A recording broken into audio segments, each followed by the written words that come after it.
Bienvenue donc à tous pour cette avant-dernière passerelle de notre cycle consacré au fantastique. Le mois dernier, nous étions avec Isabelle Rachel Castan, on a beaucoup parlé de cinéma fantastique. Au cours de cette saison, nous avons eu l'occasion d'accueillir un elficologue, un vampirologue, et aujourd'hui, alors je ne sais pas comment on dit, mais une spécialiste des fées. Et on a quoi, je posais... Fatacologue n'est pas très jolie, semble-t-il. Bon. Je tiens à remercier particulièrement Christophe Coquelet et la librairie Les Quatre Chemins qui sont à l'origine de l'organisation de cette soirée.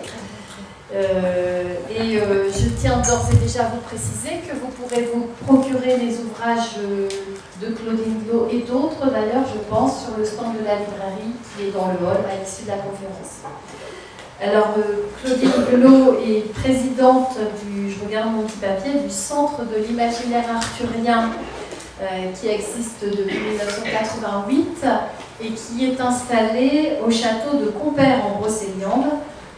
Ce château est le château de la fée Viviane et de Lancelot. Alors, ce centre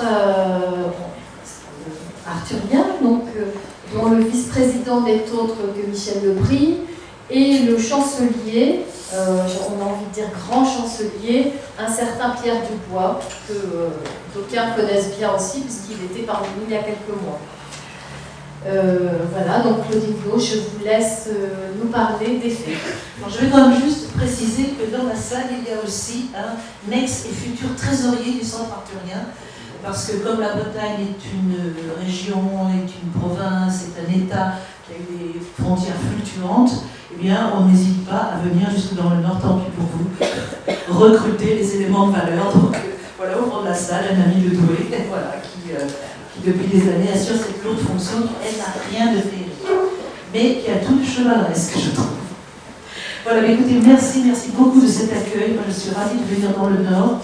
Je ne suis pas en campagne électorale, n'est-ce pas? Donc, je peux dire que j'aime beaucoup venir chez vous, que j'aime beaucoup votre région, que j'ai de très très beaux souvenirs et que beaucoup d'entre eux, bien sûr, sont liés à Pierre Dubois, qui m'a fait connaître le Nord dans ses coins, ses recoins, et qui m'a fait connaître au-delà du Nord. On est passé pendant très longtemps de France en Belgique sans s'en rendre compte. Donc j'ai une image très vaste et très riche entre les villes, les campagnes, et bien sûr tout ça tourné autour des légendes. Donc ce soir, je vais vous parler des fées. Ce ne seront pas forcément les mêmes fées que celles de Pierre Dubois. Alors, je vais d'abord vous prévenir, je ne vais pas vous raconter le conte de fées. Tant pis, vous êtes d'ailleurs déjà bien au courant, vous n'avez pas besoin de moi pour ça. Je vais vous parler de quelque chose qui est à la fois, qui est l'importance qu'a la fée. Non pas l'importance dans nos vies quotidiennes comme aide à vivre, comme aide à approcher le monde, mais à travers l'histoire d'une certaine littérature, à travers l'histoire d'un certain rapport social, et à travers bien sûr l'histoire de nos foi et de nos croyances. C'est dans ce sens-là que je vais parler des fées. Et c'est tout un parcours qui va partir du Moyen-Âge et qui va arriver, non pas tout à fait jusqu'à nous, mais disons jusqu'au début du XXe siècle. Je vais laisser forcément beaucoup de choses de côté parce qu'on aurait pu être presque exhaustif. On aurait passé la nuit, ni vous ni moi n'en serions sortis en bon état, n'est-ce pas? Donc j'ai taillé purement dans le sujet. Et bien sûr, je vais parler de la fée en tant qu'entité, en tant que personnage surnaturel, en tant que créature merveilleuse.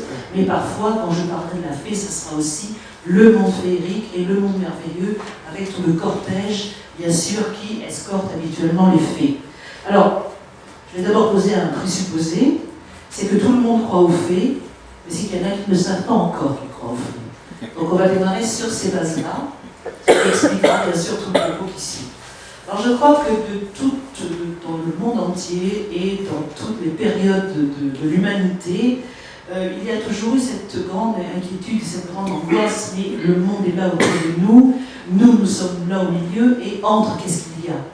Et eh bien, toutes les cultures ont cherché dans leurs contes, dans leurs légendes, dans leur mythologie fondatrice, dans leur religion parfois, à peupler cet intervalle qui peut être insupportable, et que ce soit les nymphes, les dryades, les apsaras ou d'autres créatures merveilleuses, que ce soit les anges, j'en choquerai certains, mais j'insiste que ce soit des anges aussi, on a toutes ces petites âmes qui disent la vérité du monde et qui, par une certaine façon, nous relient à ce monde extérieur qui n'est pas du tout, comme on le pense parfois trop aujourd'hui, tout autre.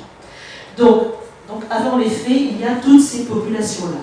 Simplement, la fée comme nous la nommons aujourd'hui, eh bien, elle a malgré tout une date de naissance. C'est-à-dire que les noms ne sont pas innocents. Et la fée, ce mot qui vient du latin fata, donc qui relie le personnage de Fatum, au destin, la fée, ce mot apparaît au XIIe siècle et apparaît de façon assez extraordinaire, puisqu'il apparaît en même temps que les premiers livres de notre littérature. C'est-à-dire que quand apparaît ce qu'on appelle aujourd'hui la littérature, qui est l'écriture de fiction, l'écriture destinée à tous, l'écriture de distraction, l'écriture de plaisir, l'écriture qui s'inscrit en langue vulgaire, c'est-à-dire en langue romane, ce qui va donner notre roman. Eh bien, à la naissance de ces premiers romans, la fée est présente. C'est là qu'on trouve pour la première fois ce mot de fée. Donc, fatum, fata et fée. Vous allez le retrouver d'ailleurs, ou autre encore dans les régions plus au sud, la fada. C'est pas le fada, le fou, c'est la fada. La fada, c'est la fée, et le fada, c'est celui qui a eu le cerveau un petit peu touché par les fées. Les Espagnols vont dire hada. C'est le même nom, vous voyez. Donc, ce mot apparaît donc, au XIIe siècle dans des romans. Il apparaît dans ses premiers romans, non pas dans des romans bretons, non pas dans des romans arthuriens. Il apparaît dans des romans qu'on appelle antiques, puisque les premiers romans s'inscrivent dans 3 parties. On s'inspire soit de la matière antique, la matière de Rome et de la Grèce, soit de la matière de France, c'est-à-dire les chansons de gestes, et soit de la matière de Bretagne, c'est-à-dire le roi Arthur, les chevaliers de la table ronde, Merlin, Tristan et Isolde. Eh bien, la fée, je dois l'avouer, ça ne me fait pas plaisir, mais je dois le reconnaître, apparaît dans un roman de Thèbes, donc un roman qui relève de l'Antiquité, et tout de suite la fée apparaît, en fait elle n'apparaît pas toute seule, les fées apparaissent par 3. C'est toujours ces triades sacrées qui remontent à une antiquité extrême et qu'on va retrouver très très longuement dans les textes, dans les contes, dans les légendes, les 3 fées, les 3 frères, les 3 sœurs. Vous regardez la fréquence de la trilogie, de la triade dans les contes et les légendes. Et ces fées apparaissent, et ce sont des fées qui viennent faire forger une épée pour un guerrier. Et ça aussi c'est très intéressant, c'est-à-dire qu'elles sont 3, il y en a une qui porte l'épée, et un forgeron souterrain, et les 3 fées vont l'incanter, la tremper et l'enchanter pour la remettre un guerrier. Et vous avez tout de suite cette liaison de la fée et du guerrier qui va se poursuivre pendant tout le Moyen-Âge, tout le long du roman médiéval. Vous allez retrouver d'une façon ou d'une autre cette relation entre l'homme humain et la femme surhumaine, ou la femme non humaine, ou la femme partiellement humaine, puisque la fée c'est tout ça à la fois. Donc, quand cette fée arrive avec son nom nouveau, ça indique un nom nouveau, un nom désigne, un nom a une charge, un nom c'est bien précis, un mot de cette sorte veut dire quelque chose, amène une nouveauté. Donc, il nous amène un personnage nouveau qui relève un petit peu des nymphes, des fées de Dryade. Ce que d'ailleurs les auteurs n'hésitent pas à employer, parce qu'on sent qu'ils n'ont pas encore tout à fait cerné leur personnage. Elle relève aussi des légendes germaniques, de tous les esprits des eaux, des légendes germaniques. Vous remarquerez que dans les légendes médiévales, les fées sont très souvent liées à l'eau, ne serait-ce que pour la simple raison que pour atteindre le monde féerique, il faut franchir l'eau. Soit en sautant par-dessus, soit en tombant dedans. Une chute qui, bien entendu, n'est suivie ni de mort ni de disparition, on arrive juste dans ce qu'on appelle généralement l'autre monde. Et ça, c'est une partie de la constitution de cette fée. Mais cette fée, elle emprunte surtout et par-dessus tout, eh bien, aux légendes celtiques. Aux légendes celtiques et aux légendes issues de la mythologie celtique. Ces légendes qui se transmettent de manière orale pendant une bonne partie du Moyen-Âge, avant d'être fixées par le roman, notamment le roman français. Simplement, là, il ne faut pas se tromper. Aujourd'hui, quand on pense oralité, on pense à une transmission populaire. Dans notre cas, nous avons certes une transmission populaire, mais qui est la transmission populaire d'un matériau savant. Pensez que dans les pays celtiques, avant l'éruption de l'écriture et avant, entre autres, l'invention du roman dont je vous parle en France, toute transmission se faisait de manière orale. et que la transmission savante se faisait aussi de manière orale. Et que ceux qui amènent sur le continent venant des îles britanniques et de l'Irlande, ceux qui amènent ces histoires de fées, vous savez, ces fées qui viennent de l'autre monde, ces fées qui ont des cheveux blonds et des sourcils très noirs, des yeux noirs et des joues rouges et une peau extrêmement blanche, c'est l'idéal de la beauté à ce moment-là, ces fées qui arrivent sur des barques de cristal, tenant des rameaux d'argent chargés de pommes, ces fées qui arrivent sur des chevaux merveilleux qui galopent sur la mer, ces fées qui viennent chercher un héros désigné parce qu'elles ont besoin de lui ou parce qu'elles l'aiment, eh bien, toutes ces fées-là, je vous dis, nous viennent du domaine irlandais très chrétien. Mais ces histoires nous sont transmises par ceux qu'on appelle les bardes, et qui parfois sont des gens qui, le plus souvent, sont des gens de très grande culture. Parce que si vous êtes barde irlandais, et si vous partez raconter vos histoires à travers toute l'Europe, vous allez parler quoi en Italie? Gaélique? Non. Vous allez parler italien. Si vous allez vers la France, vous allez parler la langue romane. Et comme vous êtes de langue de culture, vous allez de toute façon parler partout le latin. Donc ce sont des gens qui sont trilingues, qui sont multilingues, ce sont des gens qui racontent leurs histoires sous une forme très complexe, versifiée, difficile. Donc vous voyez, il y a une tradition qui peut être orale, sans être forcément du folklore. Et vous allez voir, au long de cet exposé, l'entrecroisement justement, les allers-retours entre ce qui est purement folklorique et purement enraciné dans les terroirs et ce qui est au-delà une culture générale. Donc c'est de là, de cette femme de l'autre monde, c'est de là que vient la fée, c'est à cette fée-là qu'elle emprunte le plus de son caractère. Donc, si on cherche à cerner un petit peu ce personnage, on va lui trouver quand même des caractéristiques très particulières. D'abord, la fée est un être qui n'a pas d'inscription sociale. C'est-à-dire qu'elle vient d'un monde où l'ordre et la raison ne sont pas inexistants, mais sont différents des nôtres.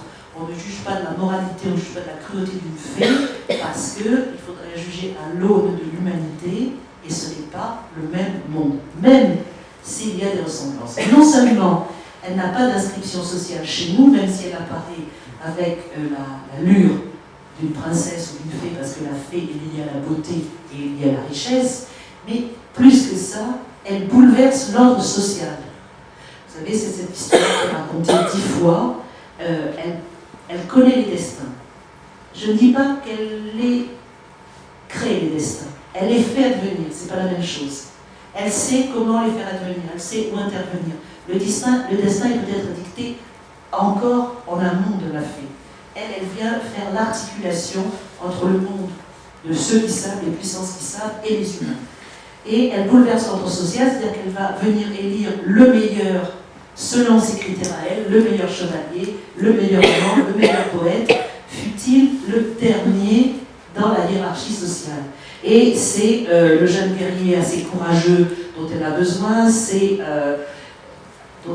et à quel moment on va attendre un piège. Vous savez, c'est la vieille femme hideuse qui apparaît, qui demande à être embrassée. Et seul celui qui est assez courageux pour l'embrasser sera roi. Ça fait partie des épreuves que vient poser la fée. Justement, celui-là ne devait pas être roi. Il a su l'embrasser, il a su reconnaître en elle la femme, même laide, même vieille, même repoussante. Pour cela, il sera roi. C'est aussi le pacte avec la fée qui dit au chevalier pauvre, je te ferai riche. Je te ferai riche et je te ferai roi. Mais tout ça n'est jamais tout à fait gratuit. Il y a quand même un code à respecter et surtout un engagement à prendre vis-à-vis de la fée, un engagement sans pitié. 2 exemples pour ça. La fée Morgane, qui ne supporte pas qu'on lui manque, qu'on manque à la parole qu'on lui a donnée en amour et qui emprisonne les chevaliers sans retour.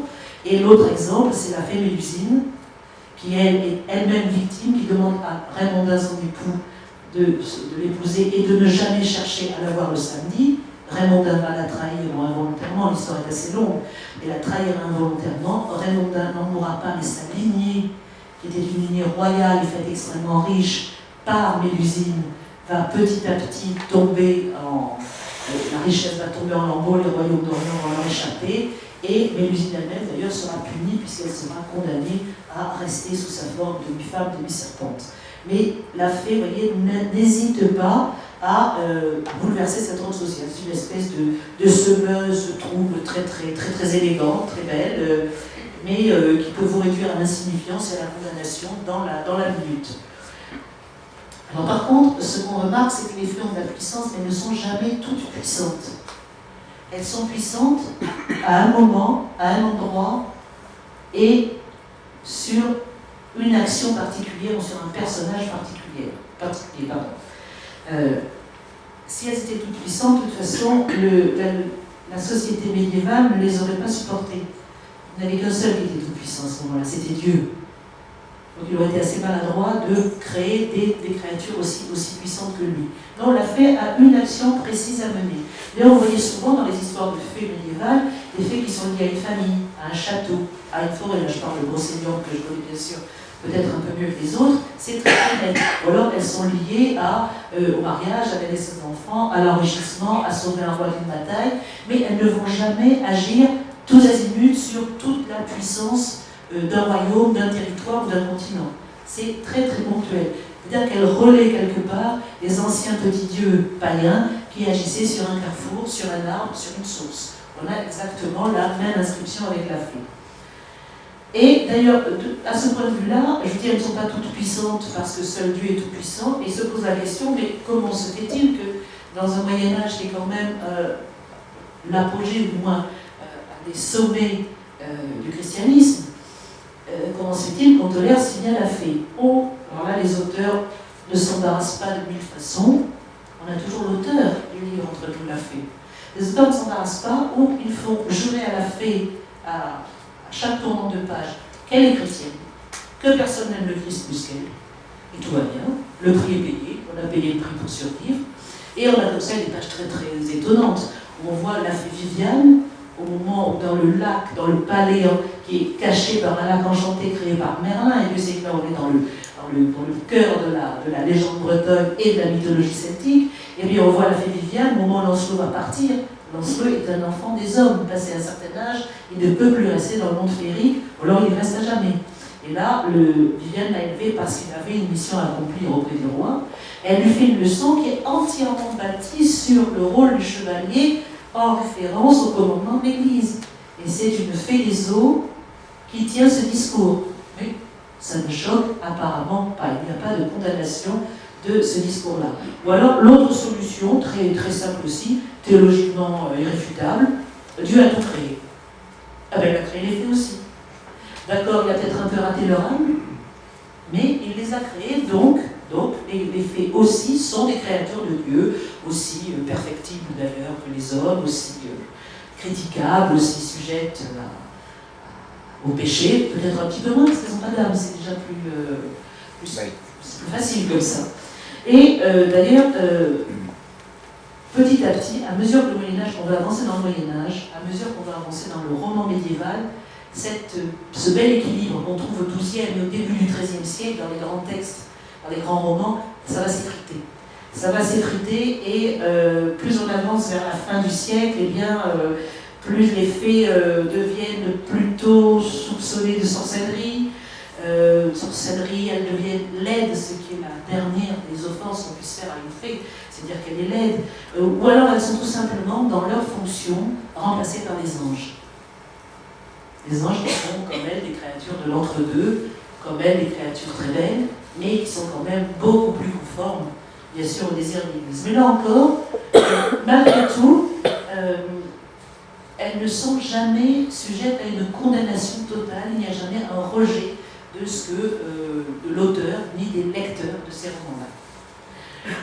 Bon, autre chose, bien sûr, qui n'arrange pas leur affaire à la fin du Moyen-Âge, c'est que la fée est, je vous disais, la morale hors de notre monde, ce qui entraîne une sexualité très libre et évidemment sans péché. C'est-à-dire qu'elles ont des amours faciles, elles viennent chercher des amants chez les hommes, parce que apparemment, et c'est au XXe siècle, une auteure américaine qui s'appelle Hélène Kushler qui a cherché aussi, pourquoi les fées qui ont tout, dans leur autre monde, qui est si beau et si éternel et un monde de jouissance, pourquoi viennent-elles chercher des hommes? Et elle explique, et c'est peut-être la raison, c'est que les humains ont une flamme, une chaleur, une force de vie qu'on ne trouve pas quand même dans notre monde. Et c'est peut-être pour ça que ces belles dames viennent chercher de ce côté-ci de la réalité des amis, des amants, des guerriers pour les défendre.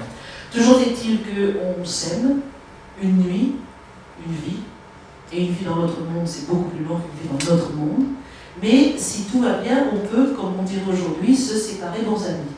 Et la nature des fées est quand même entachée d'un côté hybride, qui fait que parfois ces unions sont fécondes. C'est-à-dire qu'il y a des enfants des fées, et on trouve beaucoup plus fréquemment des femmes fées qui viennent chercher des hommes que le contraire. Donc voilà un petit peu cerner une partie de ce que sont les fées, et on retrouve ça très bien. Alors, je vous parlais de l'origine celtique de la légende, cette sexualité qui se positionne vraiment hors de la norme et hors de la morale qui est la nôtre. On la trouve particulièrement dans l'épopée irlandaise, chez ce grand guerrier de l'Ulster qui s'appelle Cuchulainn, et qui va faire son éducation dans une île au large de l'Écosse, on dit que c'est l'île de Skye, qui va faire son éducation auprès d'une magicienne qui s'appelle Scathach. Elle va apprendre les arts de la guerre, bien, et quand elle a fini d'en faire un guerrier, eh bien, elle prend en main ce qui manquait à son éducation, c'est-à-dire qu'elle va en faire un homme accompli. Et donc, elle procède à son initiation sexuelle. Et ça, vous allez retrouver, évidemment, pas énoncé de cette façon-là, parce que ça serait insupportable, mais vous allez vous demander si, quand Lancelot se retrouve élevé par Viviane dans une île surnaturelle, certes, Viviane ne l'éduque pas elle-même, elle lui donne des précepteurs, mais elle l'éduque au mieux dans sa forme de guerrier. Et la relation amoureuse va se jouer sur deux niveaux. Si vous relisez les pages du départ, entre autres, et du lien qui est entre la mère et le fils, mère adoptive, fils adopté quand même, aucun sang commun entre eux. Vous êtes parfois à la limite presque gêné de la passion ou des mots amoureux qu'il y a entre cette mère et ce fils. Mais rien de plus. Ceci dit, quand Lancelot va tomber amoureux, c'est d'une femme qui est aussi exceptionnelle que sa mère adoptive.